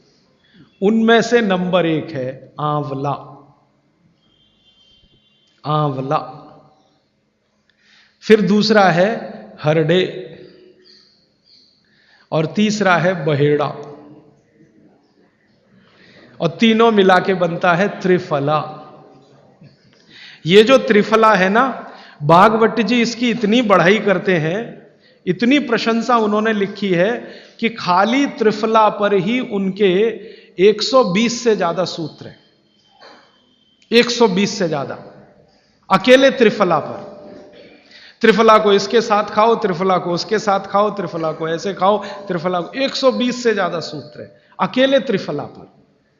और वो ये कहते हैं कि ये जो त्रिफला है इसमें सबसे अच्छा फल आंवला, फिर बहेड़ा, फिर हरडे। ये सबसे दुनिया में अद्भुत चीज है। लेकिन इसकी मात्रा के बारे में उन्होंने जो कहा है वो ध्यान रखिए। ज्यादातर लोग त्रिफला इस्तेमाल करते हैं, करिए, बहुत अच्छा है, लेकिन मात्रा ध्यान रखिए। हम क्या करते हैं कि हर, बहेड़ा, आंवला तीनों बराबर मात्रा में मिला के त्रिफला बनाते हैं। वो कहते हैं कि ये उतना उपयोगी नहीं है, और हमने करके भी देखा। वो कहते हैं कि त्रिफला सबसे अच्छा होता है 1, 2, 3 के अनुपात में। पहला है हरडे 1 अनुपात, दूसरा है बहेड़ा 2 अनुपात, और तीसरा है आंवला 3 अनुपात। अब इसको मात्रा में कहूं, अगर त्रिफला बनाना है तो हरडे लेना 100 ग्राम, बहेड़ा लेना 200 ग्राम, और आंवला लेना 300 ग्राम। तो ये 100, 200, 300 ग्राम की मात्रा में आप जो त्रिफला चूर्ण तैयार करेंगे, वो कहते हैं ये अद्भुत है, वात, पित्त, कफ तीनों का नाश करता है, तीनों का। अब वात, पित्त, कफ तीनों से आप अगर ग्रसित हैं तो आप त्रिफला जरूर लीजिए। कैसे लाएं? त्रिफला लेने के 2 नियम बताए उन्होंने, एक रात को और एक सवेरे। सवेरे का नियम उनका यह है कि सवेरे सवेरे अगर त्रिफला खाएं तो गुड़ के साथ, नहीं तो शहद के साथ, गुड़ या शहद। वैसे ही आप तय कर लीजिए, जैन हैं तो गुड़, अजैन है तो शहद। तो सवेरे का त्रिफला खाएं तो गुड़ या शहद के साथ, रात का त्रिफला खाएं तो दूध के साथ या गर्म पानी के साथ। त्रिफला तो एक ही है ना, सवेरे भी त्रिफला ही खा रहे हैं, रात को भी, लेकिन भागवत जी कहते हैं असर अलग अलग हैं दोनों के। रात को जो आप त्रिफला खाएंगे दूध के साथ या गर्म पानी के साथ, तो ये त्रिफला रेचक है। रेचक शब्द उन्होंने इस्तेमाल, रेचक माने पेट को साफ करने वाला, बड़ी आंत की सफाई करने वाला, शरीर के सब अंगों की सफाई करने वाला, झाड़ू लगाने वाला जो व्यक्ति, वो रेचक। तो कहते हैं रात को अगर त्रिफला आप ले रहे हैं दूध के साथ या गर्म पानी के साथ, तो ये रेचक है, माने ये एक ही काम सबसे ज्यादा करेगा कि आपकी कब्जियत मिटा देगा। कितनी भी पुरानी कब्जियत है मिटा देगा, 40 साल पुरानी भी मिटा देगा रात को। और जो दिन को त्रिफला खाया सवेरे गुड़ के साथ, तो वो कहते हैं ये पोषक है। एक शब्द है रेचक और एक है पोषक। पोषक माने शरीर को जो कुछ चाहिए, विटामिन सी चाहिए, विटामिन ए चाहिए, विटामिन डी चाहिए, या विटामिन के चाहिए, या कोई विटामिन चाहिए, या हमें माइक्रो न्यूट्रिएंट्स चाहिए शरीर को, कैल्शियम चाहिए, आयरन चाहिए, वगैरह वगैरह।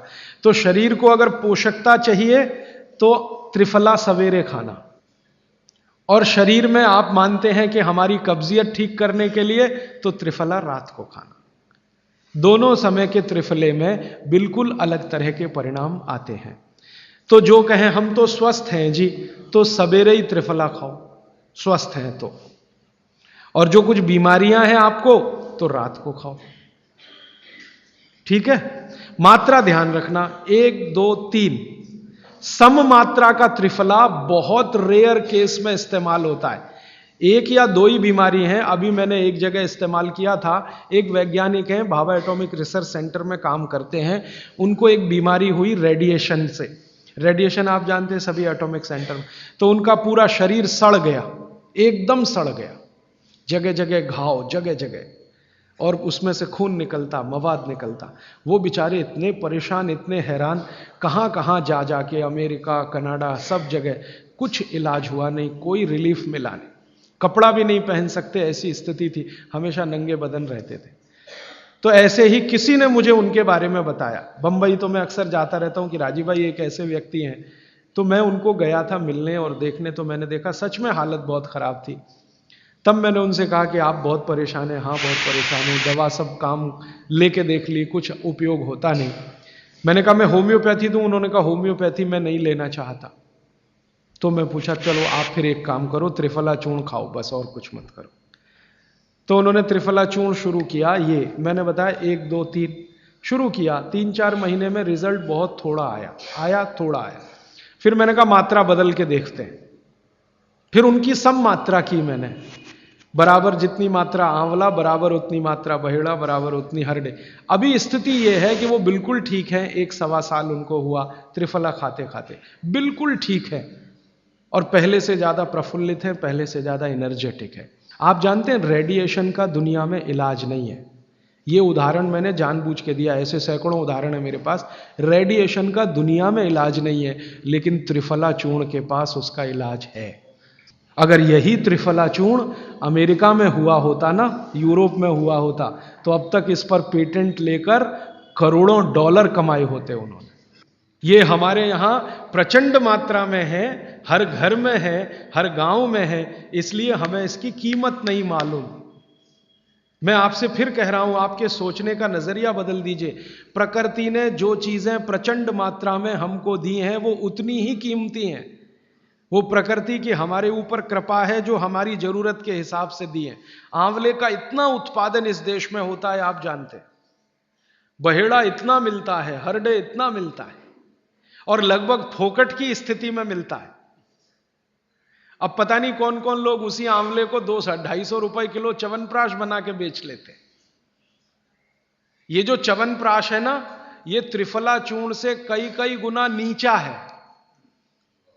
च्यवनप्राश पे जितना खर्चा कर रहे हैं, उससे बहुत कम खर्चे में आप त्रिफला खाइए, च्यवनप्राश से भी ज्यादा असर है। तो मेरी आपको आज के लिए ये आखिरी सूत्र थी कि आप अपने जीवन में वात पित्त कफ तीनों को सम रखना चाहते हैं, तो आंवला, हरडे बहेड़ा आंवला, इन तीनों का उपयोग करना सीख लीजिए। घर में हमेशा इसको डब्बे में बना के पाउडर के रूप में रख लीजिए। अब आप कहेंगे इन तीनों को एक साथ खाएं, आप अकेला आंवला भी खा सकते हैं। आंवला तीनों दोष दूर करता है, वात पित्त कफ। हरडे तीनों दोष दूर करता है, वात पित्त कफ। और बहेड़ा तीनों दोष दूर करता है, वात पित्त कफ। इसलिए भागवत जी कहते हैं सर्वोत्तम फल यही है, आंवला, हरडे, बहेड़ा। दूसरे फलों से कई गुने ज्यादा ताकतवर यही फल है, आंवला, हरडे, बहेड़ा। अब आपको आखिरी एक छोटी सी बात कह दूं कि आप में से किसी को भी यह तकलीफ है कि आपके शरीर में मेद बढ़ा हुआ है, मेद माने मांस बढ़ा हुआ है, बहुत लोग परेशान है, मोटापा, मेद माने कफ बढ़ा हुआ है, सीधी सी बात। तो आप त्रिफला खाइए। कब खाना है? आपको रात को नहीं खाना है, सवेरे खाना है। जिनको भी मांस बढ़ा है शरीर पर, मेद बढ़ा है, उनको अगर छाटना है, इसको कम करना है, तो त्रिफला सवेरे खाना, आंवला सवेरे खाना। आप त्रिफला नहीं खा सकते तो आंवला ही खा लीजिए। 4 आंवले 3 आंवले रोज खा लीजिए।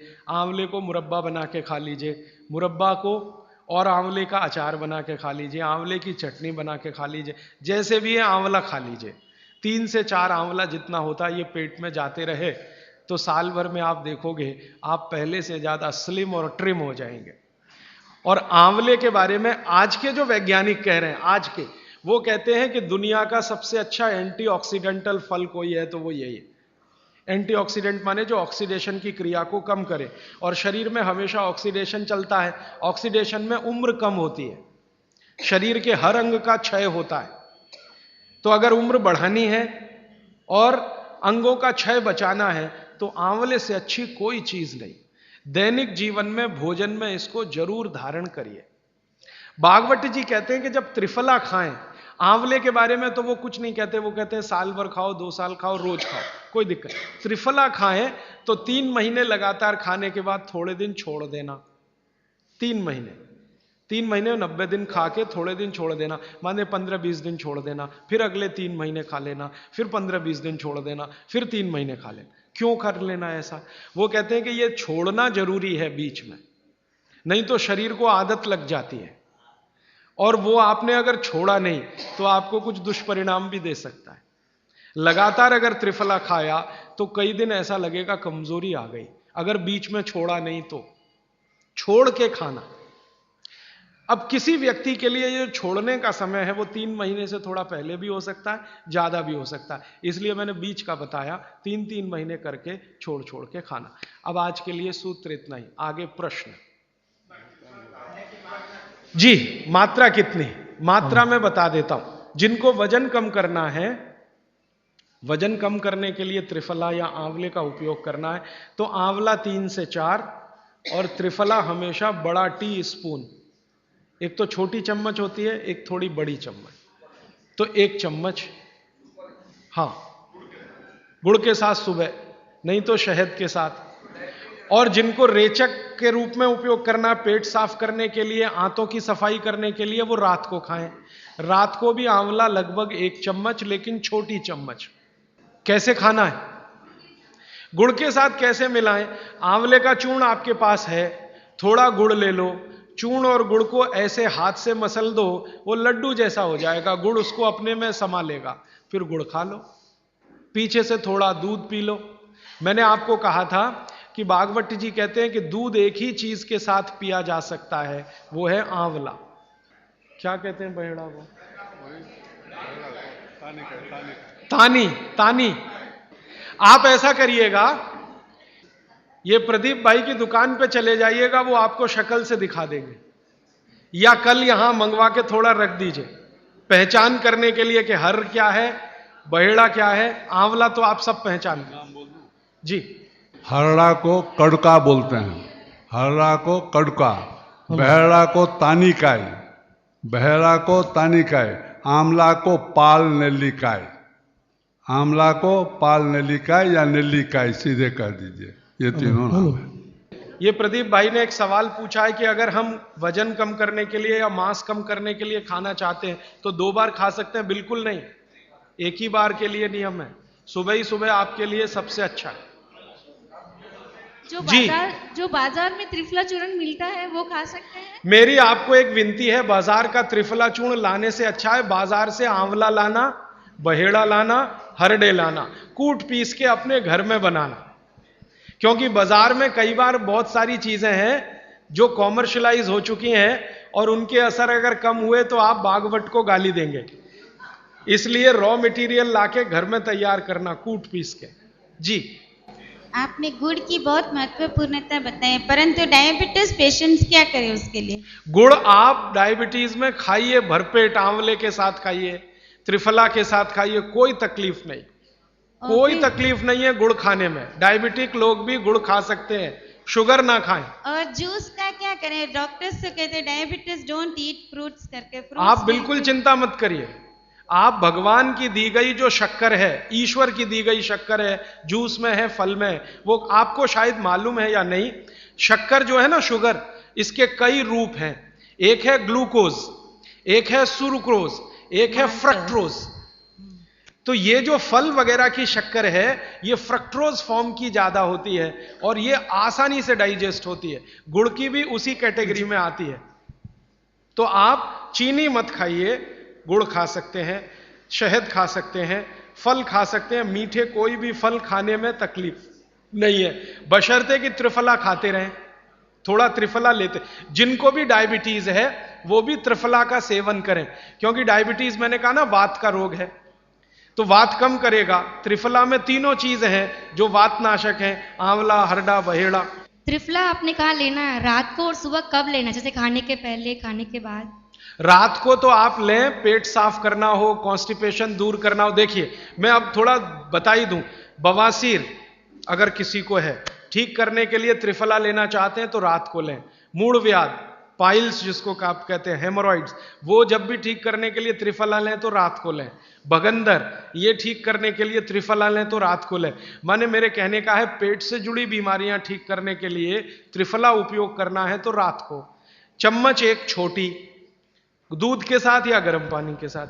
और अगर आपको मांस कम करना है, कफ नाशक बीमारियां, कफ से जुड़ी हुई बीमारियां, तो सुबह खाने के बाद लेंगे रात को, और सवेरे लेंगे खाने के पहले, खाने के ही नहीं नाश्ते के भी पहले 40 मिनट, नाश्ता करने से 40 मिनट पहले। जी आपने बताया कि त्रिफला 1, 2, 3 के अनुपात में बनावे, तो आपने जो मुंबई वाली बात करी, तो मुंबई वाले भाई साहब को पहले आपने 1, 2, 3 के अनुपात वाला ये त्रिफला दिया, वो जब बराबर काम नहीं किया तो फिर आपने समकालीन दिया और वो बिल्कुल ठीक हो गए, तो ये क्या प्रोसेस हुआ? हाँ, ये सवाल थोड़ा टेक्निकल है। इसमें हुआ क्या कि जब आंवले में हरडा बहेड़ा और आंवले को 1, 2, 3 के अनुपात में हम रखते हैं तो आंवला ज्यादा है। आप निश्चित रूप से देखें 3 मात्रा है, आंवला ज्यादा है। आंवला माने विटामिन सी का भंडार, आंवला माने कैल्शियम का भंडार, आंवला माने ये, आंवला माने वो। तो अब जब बीमारी उनको रेडिएशन की थी तो ऑलरेडी उनके शरीर का विटामिन सी बढ़ा हुआ है, क्योंकि रेडिएशन से वो एक्स्ट्रा होता है। तो हमने देखा आंवला अगर मात्रा उनके साथ है तो वो काम नहीं कर पा रहा है इतना, जब 3 मात्रा का है, क्योंकि जो चीज पहले से बढ़ी है वो और बढ़ाएगा। तो फिर हमने इसको कम कर दिया, हरडे और बहेड़ा को बढ़ा दिया, तो सम हुआ, तो रिजल्ट तुरंत आ गया। तो ये रेडिएशन जैसे गंभीर बीमारियों में, कैंसर जैसे गंभीर बीमारियों में इस तरह का उपयोग होता है आंवला हरडे बहेड़े का बराबर मात्रा में। लेकिन बाकी जो साधारण बीमारियां हैं उनमें 1, 2, 3 ही रहता है, क्योंकि आपको कई जगह कैल्शियम की जरूरत है, विटामिन सी की भी। जितने लोग मोटे हैं उतना शरीर में विटामिन सी कम, जितने लोग मोटे हैं उतना कैल्शियम कम। तो कैल्शियम कम है, विटामिन सी कम है, तो मैं आपसे कहूंगा ही कि आंवला 3 मात्रा में लो तो वो बढ़े, तो बाकी चीजें कम हो। तो ये चक्कर है, ये थोड़ा टेक्निकल प्रोसेस है, आप लेकिन समझ जाएं, सरल भाषा में मैंने कोशिश की है बताने की। जी। In 1992, I went to Rajasthan. I studied Jainism. I have been following. I was 120 kg with top to bottom all diseases. Today, I am standing without any disease. I am 66. I am following 100% Swamiji's. I don't take idli, chapati or sugar. Particularly white sugar is nothing but carbon. Nothing but carbon. Carbon, charcoal koi खाएगा. The same way, the refined oil, nothing but again carbon. Asphalt, road ke डालेगा ना, tar, that is. So, what he said, I learned it in Rajasthan. I was 127 kilo. Now I am just 49 or 50 kilo without any disease from top to bottom, including lung cancer and mouth cancer. I cured without any medicine, only by food, the Swamiji's food. I have to thank Jainism. But one sorry state, kindly all Jains follow, not attending here, follow it. Don't listen and forget it.